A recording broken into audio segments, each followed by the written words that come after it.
The Gunners.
Resign. What's up? We are What's back. up? We Oh are back. man, breaking news. I know this wasn't gonna be a whole Yeah. politics things, but you just shot me some crazy news. Can you share I with know. us, I just Julio, I real just quick? found out about it too by George. Oh Marjorie my Taylor gosh, Greene that's crazy. resigned. That is crazy. That is Oh crazy. man, I mean, George I know is there was a alive. scuffle, but Yeah, oh, that is insane. I Well, know. let me That's crazy. another news. I'm sorry, guys. So today's episode, let me just bring it back real quick. I guess in other news. So we figured today in the X-Ray podcast, me and Julio, we're kind of like all the way up here. I'm sure the whole world probably feels the same way, and we're political like junkies. But we Yeah. figured let's change the scene and something benefit for society. And we were just talking, what are we going to talk about? What, I mean, we've been taking breaks here and there, and we just don't want to be just a political group, but we just want to talk about different things. And Julio just said, hey, we're going to have a big economic boom on jobs. And then because I was complaining to him that we're the construction work that I'm doing, we're having a Right. hard time find workers. So why don't we talk about that? Because everyone keeps pushing that you need a college degree and all this Mm-hmm. stuff. And, you can make a six-figure salary, which is kind of comfortable. And depending on where you're at, if you're in New York, that's probably not comfortable at all. But so we just said, you know what? Let's just talk about the workforce. And here we go. And Yep. Yeah, that's what we are facing a crisis. Like if you're paying attention back, like I've seen videos going around back in 2022, rough around there, like in the middle of the pandemic, talking about what is going to happen in the U.S. if we're not pushing trade labor. And I remember when I was growing up back in high school, they were telling us like you got to go to college. You probably remember we're in the yeah, same age. yeah, They were pushing hard on get a degree, go to college, and they were very dismissive, or they kind of like overlook the the trade work like mechanics, electrician, HVACs, uh, welders. They kind of overlook those jobs as not as meaningful as they are right now. And well, it is crazy. It is crazy how the tables turn, and to give those people that the blue collar labor, uh, linemen, electricians, and all those jobs, they are making six figures. They are yeah, high easily. paying jobs. And Julio, again, you said it the best. we grew up around the same era. We in high school, I don't know if they're still like that, but they had, auto shop, welding shop, and all this stuff. But one thing, growing up a Hispanic, I'm not sure if that was your experience too, but in a Mexican household, all they were grilling is go to college, make something Yep. of yourself, make something of yourself. And really, a lot of my friends that has gone to college, or I wouldn't say friends, but high school, colleagues, and I seen them go to college and they come out thinking that they're entitled to make a certain wage out of college, and that's the scam. You come Yep. out of college, you're still gonna come at the bottom, work your way up to the title. You just have the degree showing that you understand to do that role, right? And that's all it is. So, like Julio said, all these trades you can make really good money. And I'm gonna give my experience, later on this podcast, and I'm hoping some of my welding buddies from the pipeline might jump in and either call me out if I'm saying it wrong, or share songs that are not songs. I mean, share moments um, of embarrassing moments maybe I did or whatever. But the oil field is it used to be a roller coaster, and they always used to say, and the reason why is because of the energy sector was Mm. regulated by the federal government, but thanks to Donald Trump, he took that off. Now it looks like oil fields here to stay for good, so that's a plus, and that is a high paying job. And for those that hear it, well, here's a person that I'm telling you. Yes, and it just depends, and we're gonna go through all types of different trades. Right. So yeah, right now we're gonna play a few videos of influencers telling us. I mean, those I found videos like 2, 3 years back. This is nothing new. This is just been brewing in the background, and they just now resurfacing, and now economists and people working in the labor sector in predicting that we are going to have a crisis in the next 10 years if Yes. we not address those issues now. So that's why you see a big push in colleges, high school, even middle schools for trade labor, for trade jobs, because they are like they are paying good job and people are seeking for those laborers, either in the private sector, the government, and also for developers. Developers are hurting because they need a skillful traders. And I'm glad that we are now pushing that forward. And a lot of people looking at those jobs, a pathway to feed their family, coming out of poverty and do something for themselves. Plus, you're learning something new, which is you don't need a high school degree. And most of these jobs or trades, you can get them as short as six months to a year, and you can make a lot of money Yep. in a 6 month training or a year training, which is pretty good. Yeah. So here's the first clip. Let's let her roll. In this country that few people are talking about. It's been brewing for well over a decade now, and in the next 10 years, it's going to boil over and put the entire country at risk. In this video, I'll explain what this crisis is, how we got into this mess, and how we may be able to get ourselves out. So stick around. There is a shortage of skilled tradespeople throughout the U.S. economy. Looking for a job? Well, the U.S. has plenty, but not enough people to fill them, apparently. We are staring down the barrel of an urgent nationwide skills crisis. For the first time in history, we have more job vacancies there than we actually do. I'd hire anybody if they didn't have any experience at all. It's rampant across the country. We have a serious deficit. It's very frustrating. We are in a profound shortage of skilled people in this country. This includes people like plumbers, electricians, pipe fitters, mechanics, carpenters, and others. These are people who actually do things and build things.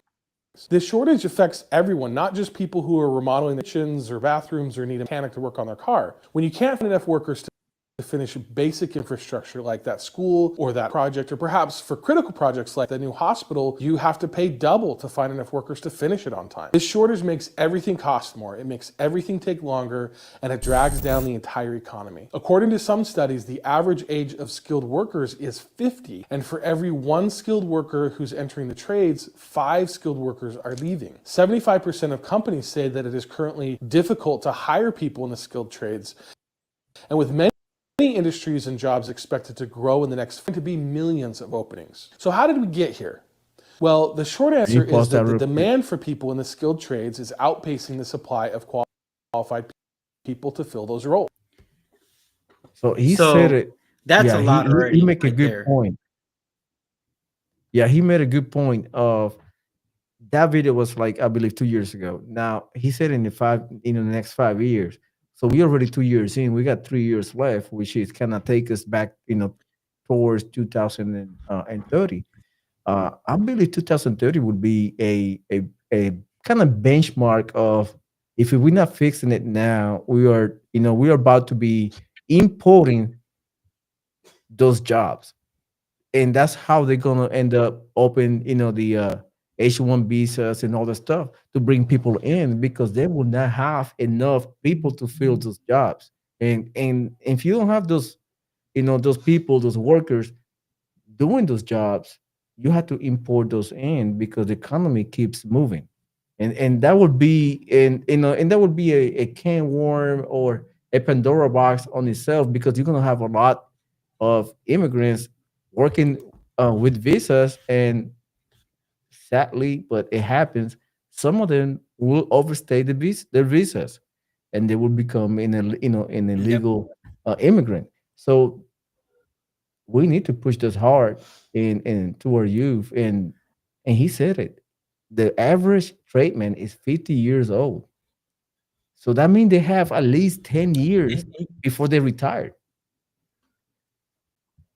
Well, and see, here's the thing, Julio. So what he's saying is so true in the aspect of, like, for example, when you have and you'll have like a journeyman. A journeyman is one who is already who is qualified to do the skills and is able to, do the whole job and train the next, what we call apprentice or helpers, for to say, depending on what your trade is.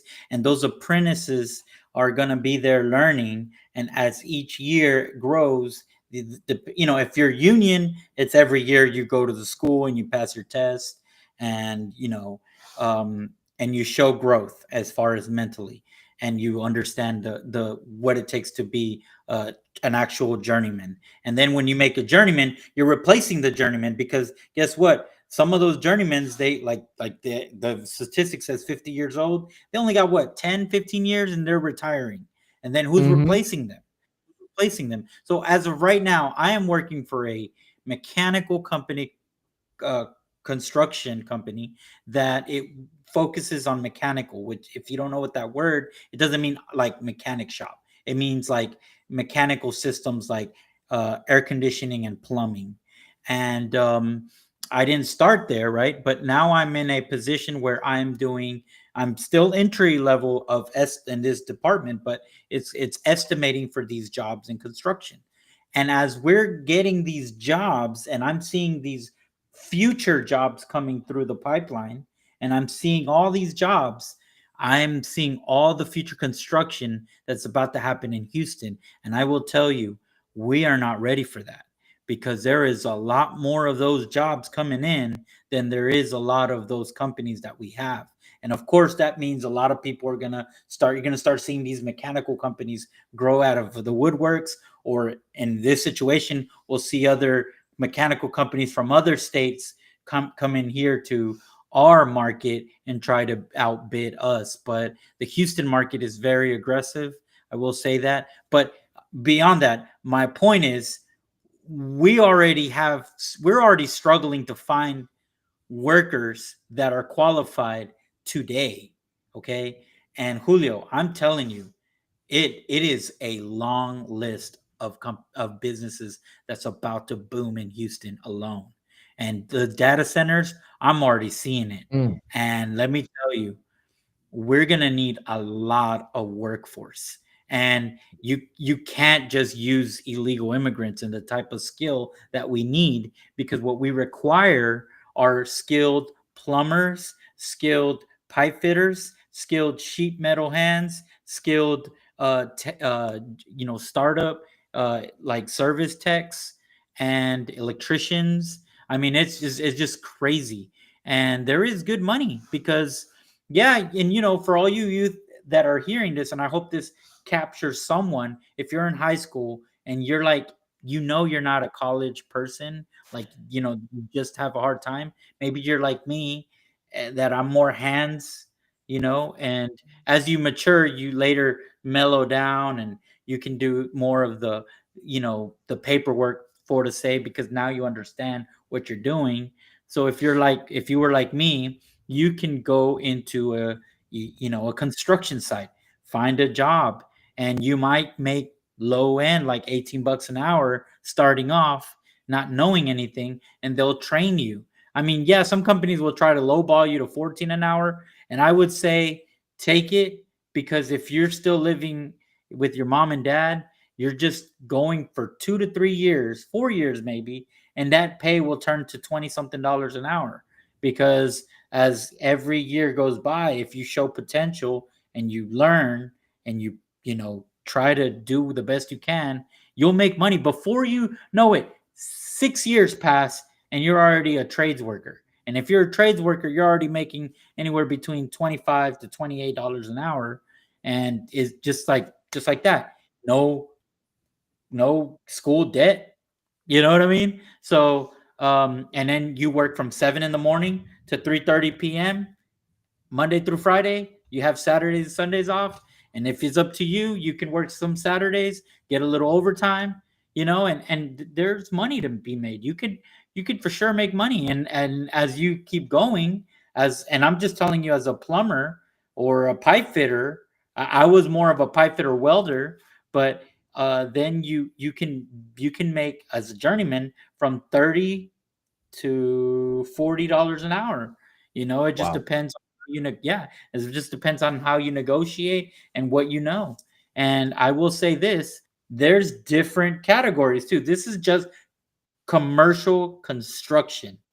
Then you got residential construction, and that doesn't really pay as much as commercial, because it's all about the type of job it is. And then if you're talking, well, I want to work in the oil field, that's another tax bracket. That right there, now you're talking about good money. And I've done that too. And I will tell you, yes, it is, as you hear, I was a pipeline welder. You could make and now this is weekly after taxes.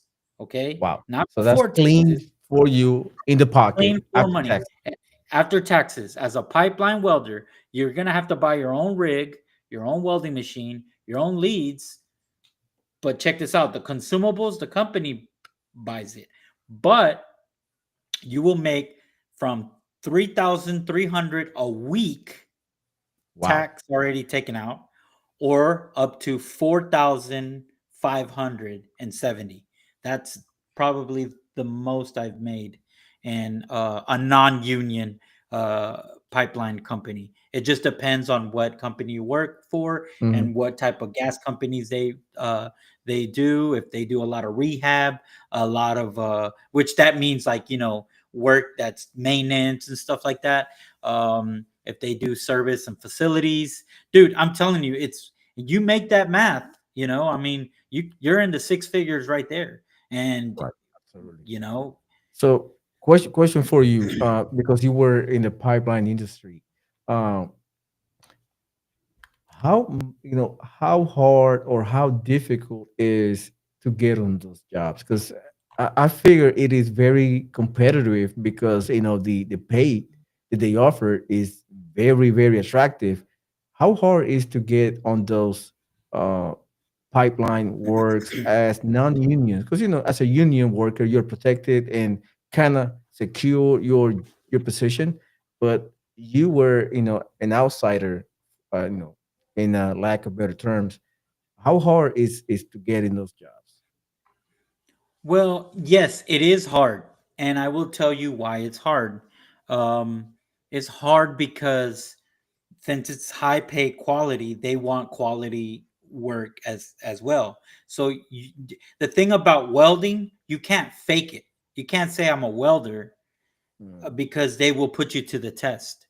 And even so, even if you pass the test, then every time you weld on that job, you get X-rayed. So the X-ray will you only get 3 repairs. So that means if you get 3 bad welds that you have to repair, you only get 3 of them. After that, you're fired. You and your helper, bye.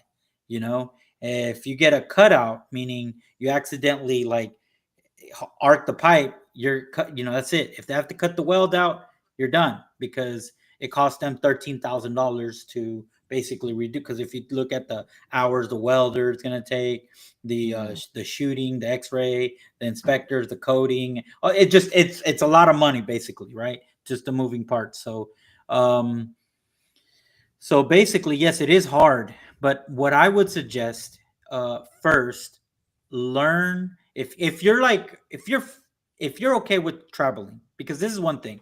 This is the cons about pipeline, which I should have said from the beginning. The money's big, is good, it's all that, but you got to travel wherever that work is. That's where you go. So, and sometimes the project might be 3 months, sometimes it might be 2 weeks, sometimes it might be 6 months, 8 months, and the 2-week jobs no one likes to do because 2 weeks and you're laid off. You got to find the next one. It's not like, oh, 2 weeks will move you.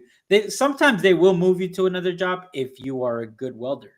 If you're a good welder and you show that you're not, you don't have a bad attitude, you get along with everybody, because pipeline welders, they don't have the best tempers.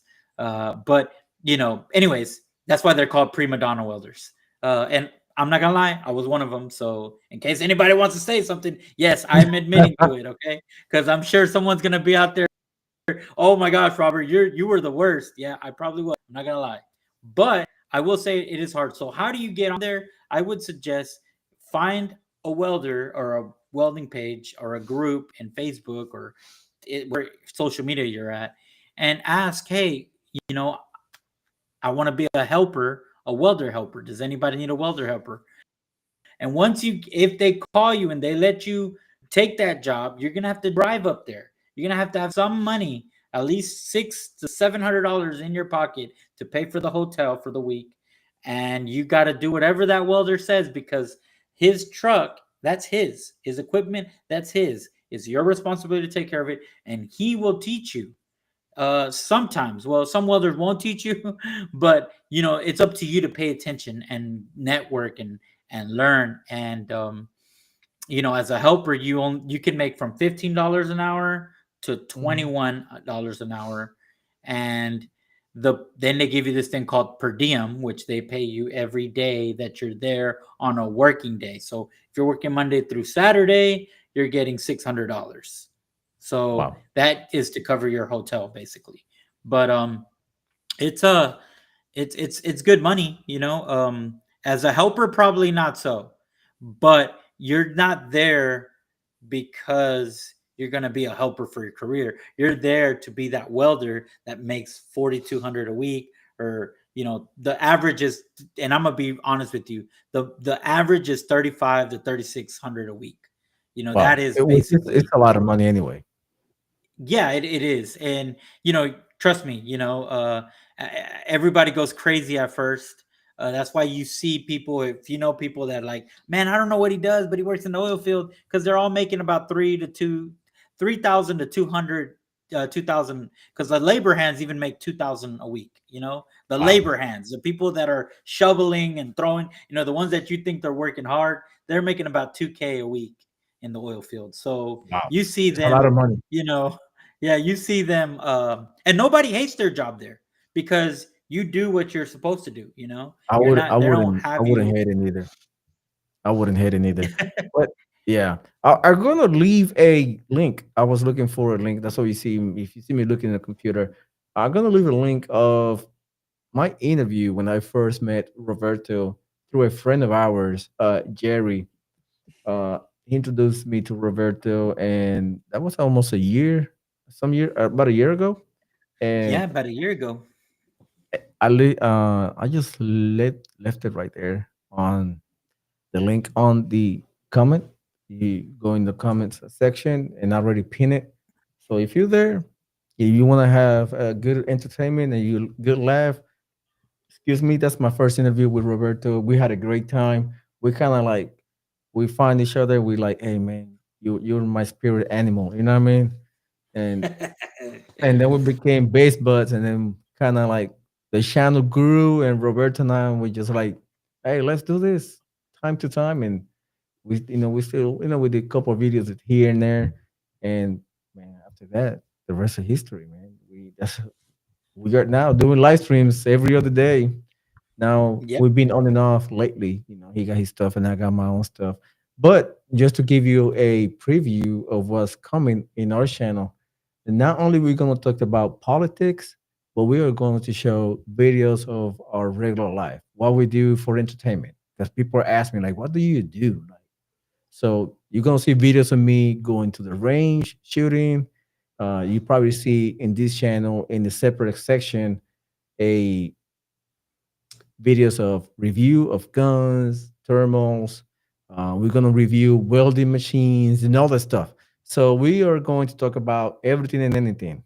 So we have a question here from one of our viewers.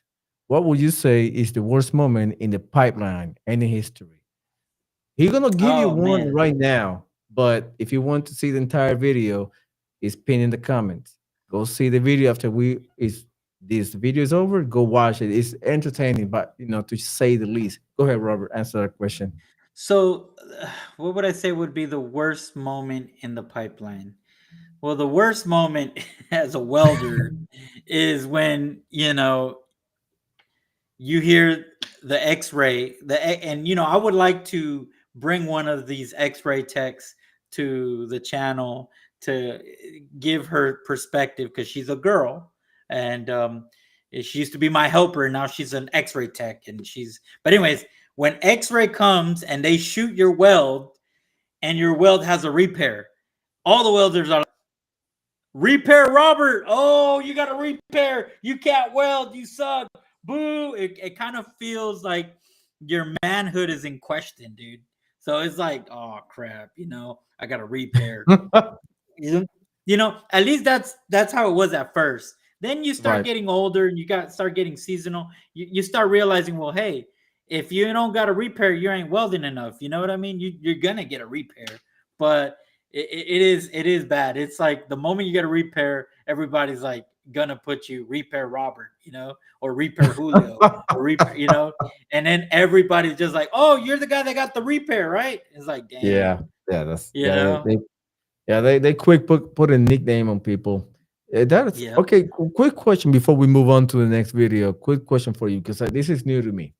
Uh, how do they identify a repair on the weld? Like, how do they show up on the X-ray? Is that X-ray machine attached to a monitor where they can scan and they can see where it's Nope. at, or they just how that Nope. works? This is 1930s technology. So what they do, and Wow. let me see if I can find what it looks like for the viewers, but it's called the camera. And what they do is they'll put like a film, like a picture film. Back in the days, you have a little red room and you develop the pictures. It's exactly the same thing. So they got this film that's like I want to say 16 inches long, right? And Mhm. it's by like 3 inches or even 2.5 inches wide, and they put this over the pipe, and they put these like the stuff you use for you get X-ray on your teeth, right? They Oh have yeah, the something of lead that. cover. Yeah. Yeah, they'll put the film over the weld, and they'll do sections like this quarter first, and they put that lead thing there, and then they put a band that looks like a tube, and it goes all the way around, and then it goes into this little hole, and it's like a camera, and it's like goes up to safe distance for radiation, and this hose, so they're like about 25 foot or 30 foot away from it, and that you'll see them crank something, and that camera is like super big and heavy, has a little ball of radiation, a little ball, and that ball goes through that tube, goes around the pipe, all right, but it goes like this, and they put it in the middle of the weld, they wait, they have a little clock, and they're timing it, and that ball is the radiation is so strong that it makes a photograph on that film of the imprint of the weld, the whole weld, from the inside of the pipe to the outside of the pipe, and it like takes a shot, and then they're waiting, and then they crank it up, and then they go again, and then they crank it up back to that camera, and then they wait a few minutes until they have a timer to wait when it's safe to get it. They retrieve the film. They do that again on the other side, and then 4 sides of the pipe. And then once they get these films, they, before they put they put these lead stencils, so that way they know what quarter it is, right? And then they'll develop it in this red room, like the pictures back in the day. And hold on, X-ray cameras for pipes. And anyways, and they'll develop it like, the pictures. And then once it's ready, they put it on the flashlight, and then you can see the welds. It looks like, if it looks white, you can see every, like, it's crazy. I'll see if I can find a picture, but you see every pass you made. So like if, the pipe's in a V-bevel and it's filled up all the way of welds, you can see every layer.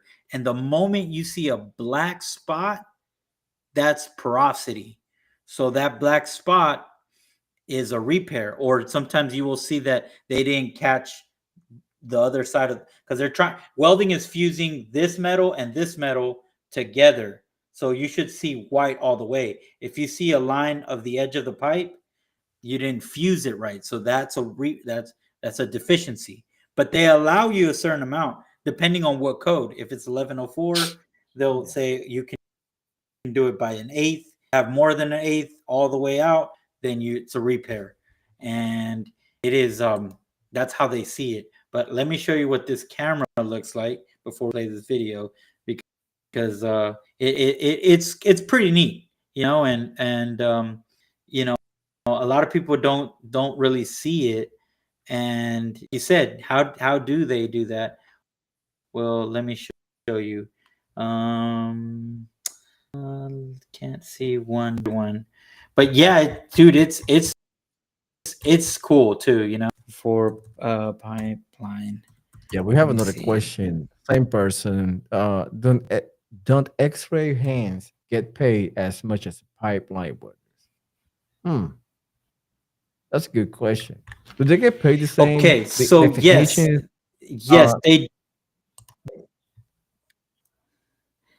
get paid. So they get paid between 37 an hour, and then they get per diem, which sometimes 100, 120 a day, sometimes 150, and they get closely to $2,000, and they don't have to buy their own equipment or rig. The company provides that. And the cool thing about X-ray is that they, I found it. They are there from the beginning to the job all the way at the end. And, it's crazy because they're there, like, welders are only there partially, but they're there from the beginning to the end. Now, I don't know if I can zoom into this a little bit better. Let me see.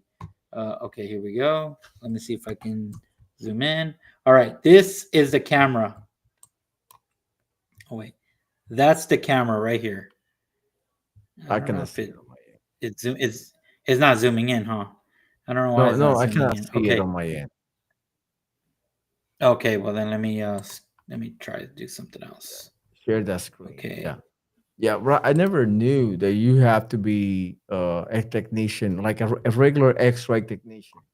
Or do you have to be certified? Like, quick question before we move. You have to be certified with that machine? Yes, you have to buy some classes. Can you see it?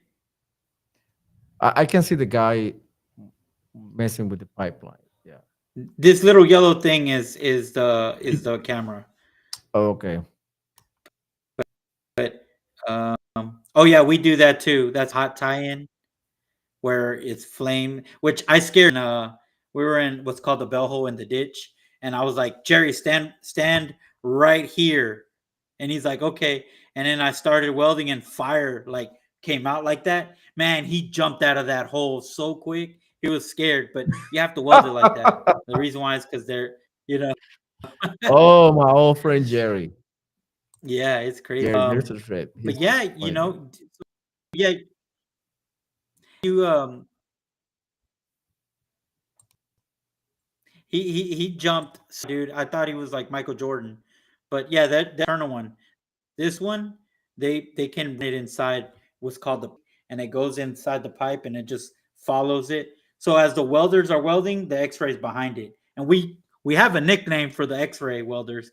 I mean the X-ray techs. We call them the unemployment wagon, because you know if they get 3 reapers, they're the ones that tell you, "Yay, you're laid off." But yeah, they make about 3K a week, and they're like, again, they're there from the beginning of the job before the welders are even there, all the way to the end. So if the welders time is 8 months for the job, then the job's really there for like 14 months. A year. 14 Yeah. months a year. And the That's- X-ray tech's there every month. They're there. And while they're waiting for welders, they're doing this. They're just chilling. Just collecting money, bro. I mean, they're justified, you know, they're doing paperwork, but really, yeah, they're watching movies. You know, That's just good. being on standby, making Can you money. play the second video that I showed you, a couple reels that we have? So, you know, so this is very interesting. If you know somebody that works in the pipeline or as a welder or as a trade worker, and you know it is very well paid, or somebody working on that, because from what I hear and I seen, a lot of people are always looking for trade workers. It's like you could go to Facebook Marketplace. They're always looking for somebody to do jobs and, you know, around the house and stuff like that. Mostly residential. It's a very demanding job. A lot of people looking for For you know, sure. for handymans and all that stuff. So let's play this video real quick. Here are the highest paying trades jobs without a college degree. First is master plumbers, who make between 83 and 98K per year. Next, HVAC operations managers make between 81 and 138K per year. Save this for the full list. And lastly, one of the highest paying trades jobs is master electrician, who can make well over 150K per year. Here are the highest paying trades That's jobs crazy. without a college degree. First is Yep. And That it's is facts, crazy. That- dude. Yeah, and that's the average. When he talking about, you know, the amount of between one like 83,000 to 100,000, whatever. That is a national average. You know, a couple states like New York, California could be even higher, because Oh, you know, for sure. yeah. But in the national, it's around that a ballpark number, which is like, come on, man, $80,000 a year, and that's a lot of money you bring in, and that's not counting like if you're working on your own, whatever. You could like a lot. I've seen a lot of people Side working on the gigs. side. They do side gigs, they do side hustles, and then do repairs on their own. They get some side money out of that. So when you add them all up at the end of the year, you're probably making between 95 to 120 easily if you're doing some side gigs. So which is that's pretty good. That's It is pretty good. good. And I like I told before, most of them you could get certified and you can get your license in about a year or year and a half. Yeah. No, Which is and that's good. true. Yeah, it's true, because the moment, and this, you just said something so important. So like when I was working as a mechanical construction pipe fitter welder, there was always side hits. Hey man, I need a mini split hooked up or something, or hey, I need a condensing unit split. Yeah, I'll go do it. You know, they charge $4,000. I'm charging $2,000, a side hustle. And then guess Mhm. what? That's when you come home to your wife and be like, "Hey, we're eating saltgrass tonight, baby." You know, Yeah. we got some money. You know, Yeah. especially That's true when though. you're. Mhm. Yeah, That's it true. is. Like, especially like I seen on Facebook Marketplace, people looking for electrician or somebody, handyman or handy woman nowadays. You got handy women too, just to hang up a ceiling fan, Yeah, and they pay $80, sometimes $100 just to hang up a ceiling fan, which is crazy. And I'm glad I'm kind of like a handyman in my house. I could do most repairs on my home. Uh, like as long as not involve copper welding and solder and all that stuff, good. But if it involves some solder and welding stuff, count me out. You know what I mean? I'm not that good. But if it's like hey, fixing pipe, but electrician, I can do it all. But you can learn it quick, man. It's brazing is not hard.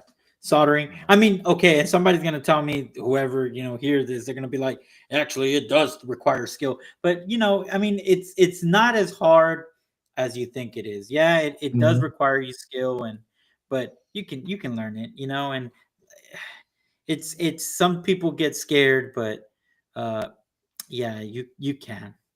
And Right. Can you play the next video, please? yes, sir. Here we go.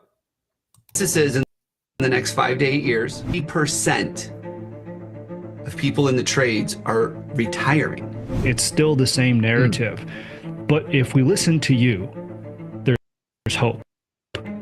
If we don't, when these boomers that have been doing this for 30 years and industry retire, and we as leaders do nothing to collect and bottle that stuff, we're in for a world of hurt. Like, we can talk about getting kids into the trades. We can talk about how do we recruit rock star employees. Like I said, we know about it, but no doing anything. they're complaining about it. The complaints I hear is nobody wants to work anymore. Yeah. Not Billy's going to retire and take all of my good stuff with him. I don't hear that conversation as much. COVID had 5 million people in the United States retire early. Yeah. That's what we're percent. So Yeah, that and we is talked true, about it Julio. in the beginning. So here's the thing. Here's the thing, and this is why I believe that they're, which is scary, because they're trying to push. Even some Republicans now are joining into this camp. In fact, I heard Ben Shapiro even said that they want to push retirement to 75, and that is not a good thing. I mean, honestly, we need to just get back in track, rehype or re-energize the youth to do trade work, because I'm telling you, it's a lie, bro. It's a lie. You do not need I'm gonna be honest with you guys. I don't have a college degree. I don't have a diploma. I don't even have a GED, bro. I don't have none of that. And full transparency, I'm over the 6-figure salary mark. And again, this is someone that also had issues growing up, being a troublemaker and an ex-con. And like Julio said, look at the link in the pinned comment. In the comment, and check out the video so you can hear a lot of what we're discussing. But the point that I'm trying to get is not to brag or anything, but to motivate someone that might watch this video and think, man, I don't know what to do. I'm in high school. I don't know whether to do this, whether to go to the army, which that's good too, because they will teach you certain qualities of routine that we lacked growing up. They make you, and that saying back in the day, remember, be all that you can be, Yeah, that was my era. Yeah. Yeah, that, you know what I'm saying? And they do, they help you. They what do they say? They break you down and build you back up. Build you back up. Just to piggyback on what you said, it is totally true. And believe it or not, like now I'm realizing being in the military, it is a blue collar job, because you have to do a lot of stuff that you do in the outside. You need plumbers, you need electricians, you need welders, mechanics, you need HVACs, and the military trained you for that. They got, whatever you see in the civilian world, going to the military is going to be the same thing. You're going to get trained, you're going to get paid, you're going to get certified, and you're going to get a job right after that. And you gain experience. And if you go to any employer right now in the private sector, you will see military men and women with a similar background. They've done that job for over 10, 25, whatever years they serve in the military. So they already came prepared, trained, and certified. And it is a high value, add-on value to the company because they don't have to retrain that person. They don't have to send it up to get further training unless they're doing a new equipment or whatever. But they already came trained and they already came prepared. And that is in reality what it is in the military. It's a blue collar job. They give you all the tools that you need, and when you get out, you at least know to do. You at least do know how to do something. And that was like in my case, that was pretty much that was it. I learned a lot doing handiwork. What I mean? That's what I got it from my dad, and when I transferred to the military, I did a lot of stuff in the military, so I know a little bit. I'm not an expert on everything, but at least I know a little bit about everything. So that's pretty good. I feel pretty good see, about what I and did. like you, and let me ask you this, Julio, for the viewers. If you decided to be like a mechanic or an automotive technician, the Army have courses for you to do that, right? Yes, Like to sir. learn that. And certification too. Yeah. Yeah. You get training like Oh, a in certification. So you could. Yeah. So, and then you also learn to do industrial diesel mechanics, like for the tanks, right? All that. Somebody's got to learn how to do that. Aircraft.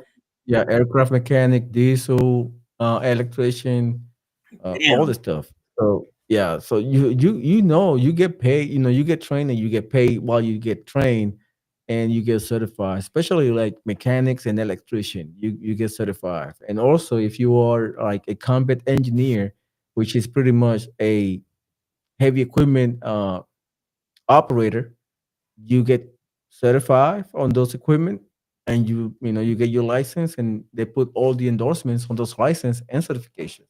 So you get trained and you get paid for it, which is pretty neat. Now they have welders too, right? I'm sure they got because when your welders tank and all that gets stuff. shot, when your tank gets blown or it has some type of bullet holes, they have to put repair plates and stuff and welding. Yeah, they I'm have sure to of do. it. What about Yeah, they have to do all that stuff. So yeah, we got different levels. You got like real quick in the military, you got different levels. You got the entry level, which is a soldier, do a specific stuff like oil change, make sure change the batteries and all the stuff like quick stuff that you do in your car in your house. What I mean? You change the fluids and you do brakes and all that stuff like the basics. And then you have the next level of mechanics where they do change the gasket, they change starters, they change alternators, they do uh differential, they do all this stuff. That's the second level. And then you have a third level, which is like an overhaul. They had to do like engine swaps, and then they had to do like create parts. If they don't have the part, they had to create the parts for the engine or whatever vehicles, and that's the different shop that do all the stuff. They do CNC and all that crazy stuff. So you got the training in the military is like basically a self-contained entity that can function without outside interference, pretty much. Okay, now one other thing, because you touched something. Okay, so with that same level, do they even have plumbers? With like that same structure? Yeah, we have Man, in the military. You probably heard that they have the Corps of Engineers, and they have they could build buildings. They build buildings. They build roads. They build infrastructures. They can do everything. They have like architects and all that stuff. Yeah, they if you look it up, Corp of Engineers, they basically are a federal construction company. I should say, you know what I mean? Dang. So Hey, they build bridges, they build buildings, schools, is all the stuff. So you remember you remember that movie with Jack Nicholson and Tom Cruise where he said, Yeah, "You I can't handle remember. the truth." Yeah. Okay, that's so a good that quote. just though that yeah, no. So that just highlighted something in my mind. You guys also have attorneys, right? Y'all trained attorneys. Yeah, we have attorney. We have our own judicial system, which is pretty rough. And then obviously you have the medical field too. Man, you we know? have medical field. We have jails. We have prisons in the military. So we have it all, Look man. at that. We have it all. Police, We have, MPs, right? Or we got police. We got hospitals. We have prison. We have a man, you name it. We got intelligence office. We have our own detective. All the stuff, right? That is like it's a self-contained entity. Dude, We got pilots, all the stuff. Gas Man, stations, you and name it.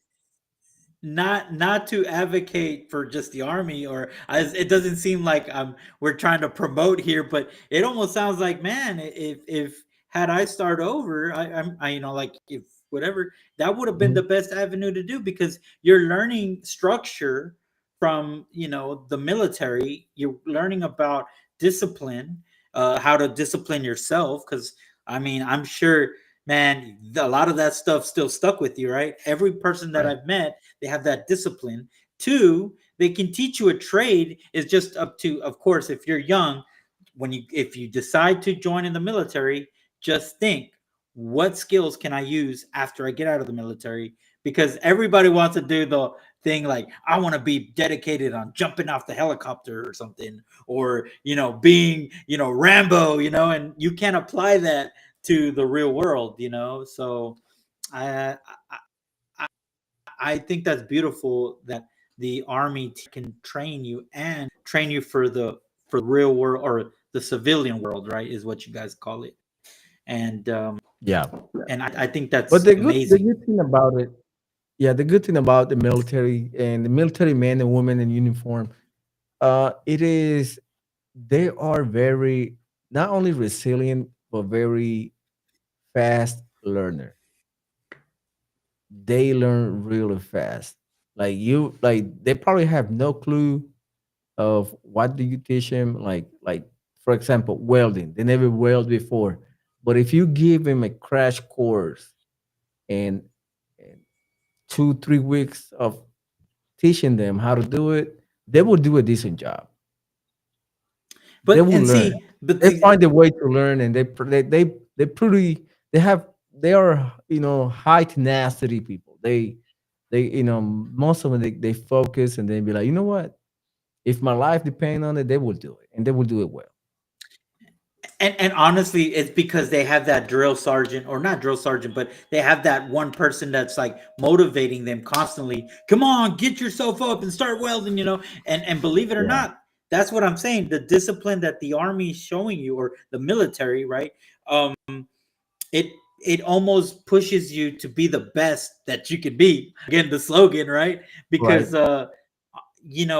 it's and we were just talking about this, and I hate to bring your personal stuff, but like a relative of yours is joined in, and within a few months you look at him now, unrecognizable. The dude is healthy, he's ripped, he wasn't ripped, where the flag was there is not there. The dude, Yeah. he looks strong, man, in a few months. All that discipline. Yeah, and it changed you. It changed you from the beginning. It takes a lot of time. If you people are watching and have people in the military or this, they serve themselves. It is I will say a very transformative uh life experience. You could change in a matter of weeks. The entire demeanor, your face, the way you behave, the way respond, all the stuff. It changed you. You will walk into through the door one way. When you come out of the other, you are a total different person. Wow. Yeah, You it is a know, crazy I, transformation. and you know, coming back to what the whole point of this is, that we're entering a crisis and we're trying to motivate you guys, if you're just hopping in here, about the workforce. Hope this video touches someone. And you know, I believe the next clip shows that Canada is also having the same, Yes, or it is a worldwide phenomenon. It's not only U.S. A lot of people are having the same issues that we have, and it's very alarming. Go ahead, play the video. yeah, here we go. I was shocked to find out that Canada's about to lose 700,000 skilled trade workers and we have nobody to replace them. That means your plumbers, your carpenters, your framers, your welders are going to be gone. The wild part is that in 2017, Stats Can released an article that said men who join the trades actually make more money than guys with high school diplomas and college diplomas. We have nobody to replace them because people my age aren't going into trades. They're just going to school to learn how to be a finance bro. So what are we going to do in a few years when we have nobody to run our job sites? Do it ourselves? I was shocked to find out that Canada's about to lose Dude, you know, Yeah, just to give you a just to bring a good, you know, a bring a point to you, which is like this AI era that we are entering right now. It will wipe out 50% of the desk jobs that people are holding right now. I'm sad to say it will wipe out a lot of jobs that are held, mostly desk jobs. It will be done by AI. What AI cannot do is electrician, HVAC, all the stuff. AI cannot do it because it takes a lot of distractity, and you had to climb and crawl on different places. AI cannot do that, but those financial jobs, bankers, tailors, all those, I would say AC job, like inside the building jobs, they would be wiped out because AI will take most of the jobs and they will do it, uh, automatically, very autonomous. And we're seeing it right now. You can do a lot of stuff with AI, and you don't have to hire a graphic designer. You don't have to hire an editor. You don't have to hire a I would say an accountant, because you could give all the receipts to AI and be like, "Can you break this down on a spreadsheet?" And the AI will do it for you. You know what I mean? In a matter of yeah. minutes. And you know, one thing, Julio, and what I predict is this, and I'm already seeing it now in construction, but AI or these robots will be an actual aid. So, for example, we have this thing called the Tremor, right? It's like a little backpack that hooks up to the Mhm. satellite, and they have this little spot, and they point the four corners of the slab or whatever they're going to build, and that's how they get their measurements. And it already lays it out, and it adjusts to the print, and it marks everything.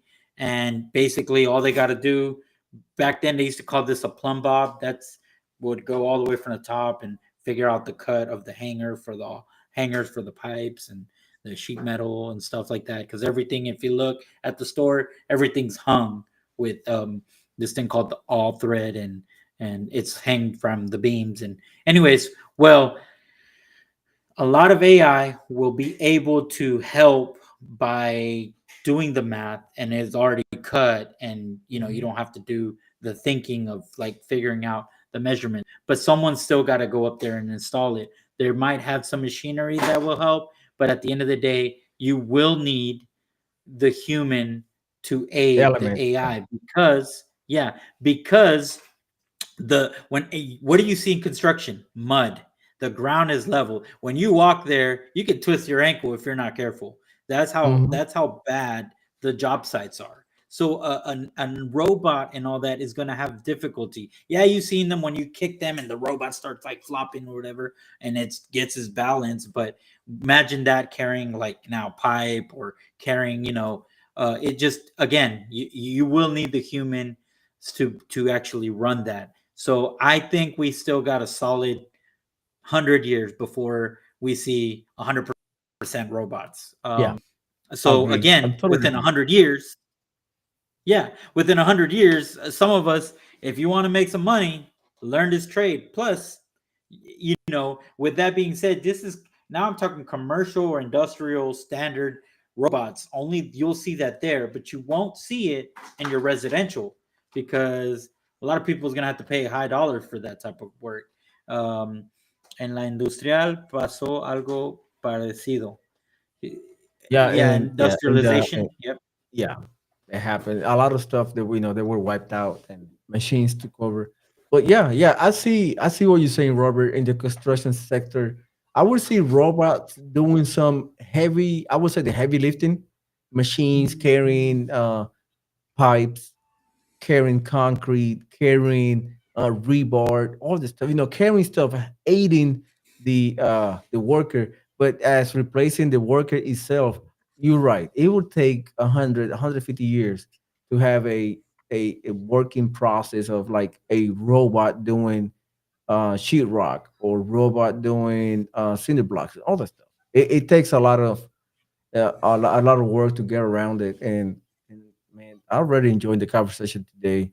I don't want to cut it short because it's Friday, but Yep. and Yep. I know we had to cut it short. But I really appreciate everybody in the comments.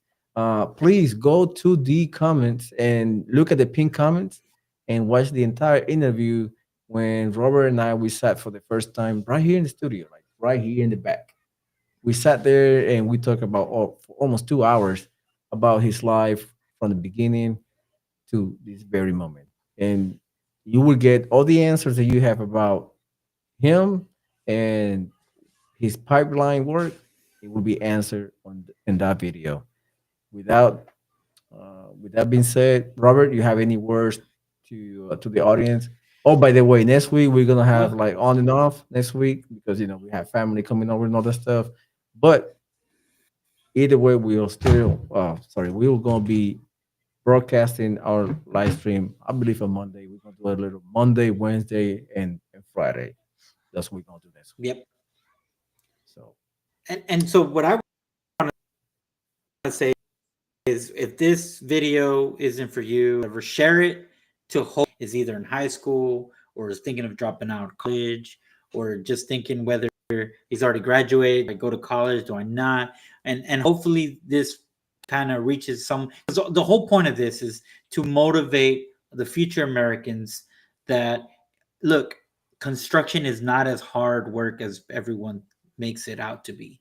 Yeah, you're in open weather conditions, and sometimes it feels really bad, or there's a bad rap about construction. But I'll tell you, you make good money, and I'm witness. I'm talking by experience, and it's very good, fun environment. Yeah, there's gonna be some days where you're gonna hate it there, but you'll have a lot more moments that you're actually loving it, and you will make a lot more money, more for sure, than most people that graduate. And plus, you won't have a student loan to pay back. But I appreciate everybody, and again, feel free to go in the comment, look at the video, just check it out. If you guys disagree or whatever, get in the comments, let us know. And at the same time, check out our website at xraypodcast.com, get some merch. And at the same time, I would like to bring out a spoiler alert. We're working with Adam Francisco.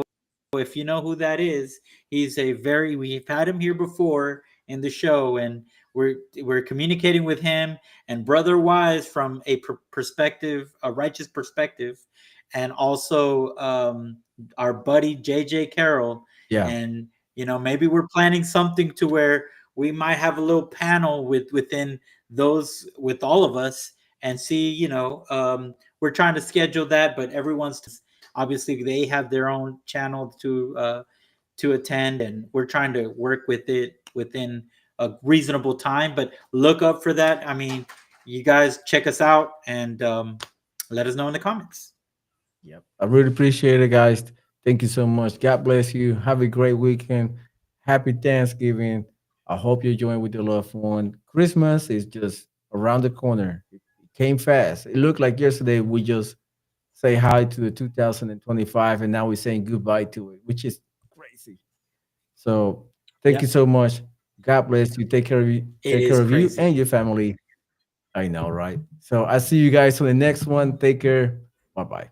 See ya. Let me see if you can leave this place. All right. Now I'm leaving. Bye-bye.